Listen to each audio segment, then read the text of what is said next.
A huge thank you to patron Noreen23505 for suggesting today's video topic. If you want to suggest a topic for next Wednesday's Name Explain video, all you have to do is support Name Explain on Patreon for $1 a month. Find out more by visiting patreon.com/nameexplain, which will be linked down below. Anyway, this isn't probably the hottest of takes, but babies are really cute. And I'm not just talking about human babies here. The baby form of pretty much every animal species on our planet is freaking adorable. This cuteness we see in baby animals is probably an evolutionary thing. Babies of all species need protecting at a young age, and having them look adorable make us even more driven to make sure nothing bad happens to them.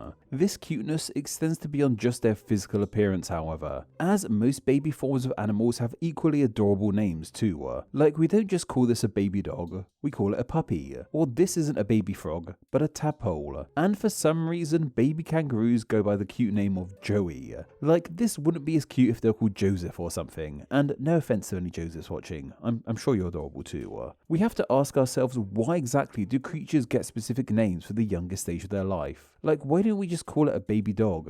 Well, it seems to all stem from how we humans communicate. More specifically, how we communicate around animals. If we look into animals that have unique names for their children, they tend to fall into one of three categories. They're either animals we farm/domesticated, animals we hunt or hunted, or animals we try to stay clear of. When dealing with these kinds of creatures, we needed shorthand ways in the past to explain what kind of animal we were dealing with exactly. And in many cases, people like farmers still do today. It's easier for a farmer to say lamb or calf instead of baby sheep or baby cow. Likewise, someone hunting in the wild might find it easier to say cub instead of baby bear to warn people of upcoming threats. What's interesting is that when it comes to animals that don't really fit into any of these categories, they tend to not have a unique name for their young. Take chimps in example. They've never been domesticated and they aren't hunted in any major way.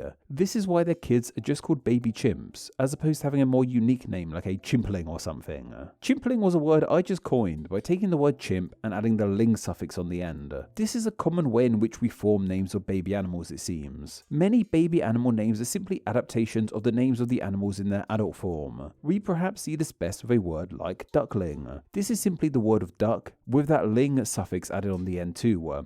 This ling suffix pops up all the times and it's used to help us make diminutives. A diminutive word is one that's longer than the standard word, but makes it seem smaller and cute. Think of a name like Bob and Bobby. Even though Bobby is longer than Bob, it sounds way cuter. It's unsurprising to see diminutives crop up in the world of baby animal names. Gosling, the name of a baby goose, uses this suffix too. What's interesting with this one is that the former part of the name comes from an older term for geese, as it's the Old Norse name for these birds, and it eventually became goose in English. Despite the name of their adult form changing, gosling never got updated. Then we have the word of hatchling too. This is used for a wide variety of animals that hatch out of eggs, mainly reptiles. Think baby crocodiles, turtles, or lizards. These are referred to as hatchlings. This is simply the word hatch, along with that suffix of ling once again. A different suffix we use is let, seen commonly in the word of piglet, the baby form of a pig. This is just another diminutive.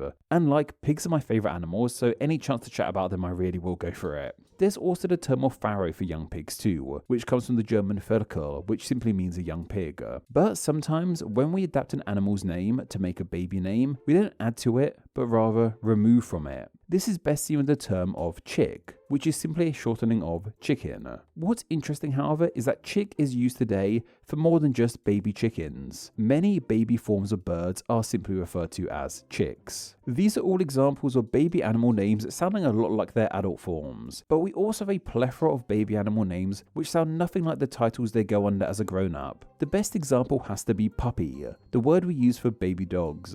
Puppy is believed to have its origins in the French word of pauper, which means doll or toy, and is also where we get the word of puppet from too. Initially, this word was just applied to smaller dogs, specifically the kind of women were known for carrying around as fashion accessories. Over time, however, it shifted to mean small dogs in general, and then specifically baby dogs, which makes sense as baby dogs tend to be much smaller. The reason they were dubbed this in the first place is because these small dogs look like little toys or dolls. Puppy also gave us the term of just pup too, which is applied to baby seals, and for some reason baby sharks too. But you may not be into dogs and instead be more of a cat person. And of course their babies are called kittens. Kitten kind of falls into the category of being an adaptation of the adult name, but there's a few extra steps here. It arrived through French's influence on English. Of course, in French, cats are called chat in their masculine form. This French name of these felines gave us the diminutive of chiton, which was adapted into kiton, which eventually gave us kitten. In the same way puppy was shortened to just pup, kitten has been shortened to just kit, and this is used for a variety of smaller mammals, ranging from foxes to rabbits to skunks. Seemingly, many terms for baby animals aren't all that unique, as some of the words we use get applied to multiple different animals. A prime example of this has to be the name of calf. This is a baby animal name which is seemingly mainly used in the realm of larger, less predatory mammals. It is perhaps most linked with baby cows, but it's also the go-to term for baby elephants, giraffes, camels, hippos, rhinos, dolphins, and even whales. If it's big, pretty chill, and mammalian, then its kid is most likely called a calf. Despite how much we use the term, its origins isn't the most clear to us. It appeared in English via the Germanic kalfia. This is thought to come from the Proto-Indo-European gjela, meaning to swell, which is most likely in relation to the fact that these animals swell in the womb before being born. This most likely comes from the fact that in these cases, parents tend to have just one kid that swells them up, as opposed to other creatures we have covered so far, which tend to have larger litters of babies. And for those curious, calf, as in the part of the leg, is thought to come from the same origins too, mainly because they can swell up too. Well, if we don't skip leg day anyway. Foal is another baby animal name that gets applied to a lot of different creatures, primarily however members of the equine family, so horses, donkeys, zebras, and so on. Foal, like calf, comes from pretty old roots too. It's a word that just seems to have tumbled through time, ultimately coming from the Proto-Indo-European polo, meaning the young of an animal. This is a pretty generic word then seemingly. If it just means young of an animal, then surely it could apply to literally all creatures. So why is it just reserved for horses and their relatives? Well, honestly, I don't know. I had this theory that it may have been because horses were the first animals we domesticated, so they got this word applied to them first, but we domesticated a bunch of animals before we got around to horses, so this one is still a bit of a mystery to me. The other more generic term we have is cub. This seems to be reserved for more predatory mammals, ones that we wouldn't want to run into, like lions and tigers and bears. Oh my. Funnily enough, cub actually began life as the name for a different baby animal, one that we don't even call a cub anymore. The word was once cubby, and was applied to baby foxes, now called kits as previously mentioned. This was an adaptation of the Old Irish cube, and apologies if I'm mispronouncing that. Irish is a very complex language to pronounce and very different to English pronunciation, but I couldn't for the life of me find anywhere to correctly pronounce this, so we're just going with that. But this meant a whelp, with whelp being a somewhat outdated term which was used for a bunch of baby animals in the past. Cub then got applied to other animals aside from foxes, and stopped being used for foxes altogether. I imagine it got applied to creatures like lions and tigers and bears, oh my, because they too are carnivorous like foxes. And then we have a bunch of terms which are seemingly only used for more or less one animal, like lamb for a baby sheep. Lamb is another one of those words that just tumbled through history with no true origins. Kid, meaning a baby goat, is of old origins too, but interestingly, it was first applied to baby goats before we started calling young children kids too. A baby deer meanwhile is called a fawn, and this is thought to derive from the word fetus, which makes sense as just before being a fawn they are a fetus. For those curious, fawn the verb, meaning to adore something, doesn't come from the same root but instead derives from the Old English fagnian, meaning to rejoice. But it's most likely that if you do spot a fawn, you will fawn over it.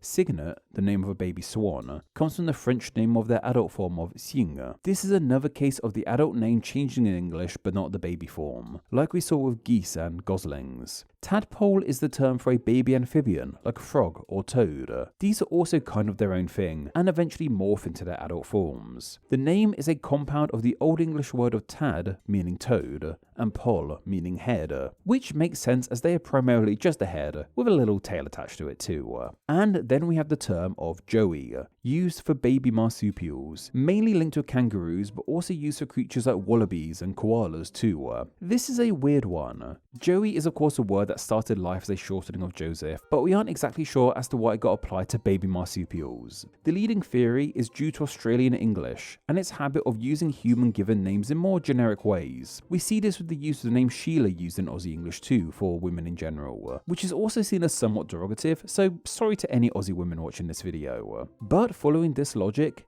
it's understandable as to how the name Joey could have been applied to all the babies of all the weird and wonderful animals we find down under. And speaking of creatures from Australia, let's wrap this up with the platypus. This is a really weird creature, and its babies go by a couple of names, the most popular of them being Puggle. Puggle is an old word which in the past meant things like imp or sprite. It was only in the 20th century got applied to baby platypuses. Be it platypuses, platypupi, platypi? Someone go tell me the plural of platypus down below, please. No one is exactly sure how this happened though. It most likely comes from the fact that it sounds like a cute form of platypus. But their babies are also known as platypups, a compound of their name along with that word of pup, which we covered earlier. This shows us that there are lots of different names we can call baby animals. But what about us? We're just another branch of the animal kingdom, yet our babies get the rather generic title of just baby applied to them. What if we humans had a more unique name for our young too? Maybe we could adapt the word human, add a diminutive and call them Hewletts or something. Or maybe shorten it like we do with chicks and just call our babies Hughes. Or maybe we could borrow from an animal relative of ours. Of all the terms covered in this video, calf is probably the most fitting. Like cows and elephants, humans tend to have just one child at a time, as opposed to a litter. Plus, that word of calf means to swell, and swelling is definitely something linked to pregnancy and the birth of humans. Of course, it's most likely we'll just keep on calling our babies babies. But if you have a fun idea for what a baby human could be called, please let me know down in the comments below. Name Explain depends on viewers like yourself supporting the channel financially on Patreon, so a huge thank you to everyone who does. Donating just $1 a month helps the channel amazingly and gets you bonuses including ad-free videos, exclusive content, the power to request ideas to be made into actual Name Explain videos, and your name at the end of the video with all these awesome people. Visit patreon.com/NameExplain or click the link down below to find out how you too can support the channel. Thank you. Thanks for reaching the end of the video. Why not watch another and subscribe to keep up to date on all things Name Explain. You can find myself on Instagram where I'm NameExplainYT and join the Facebook group Friends of Name Explain to talk with myself and other name nerds. All that will be linked down below. Anyway, I hope you enjoyed this video and once again, thank you all so much.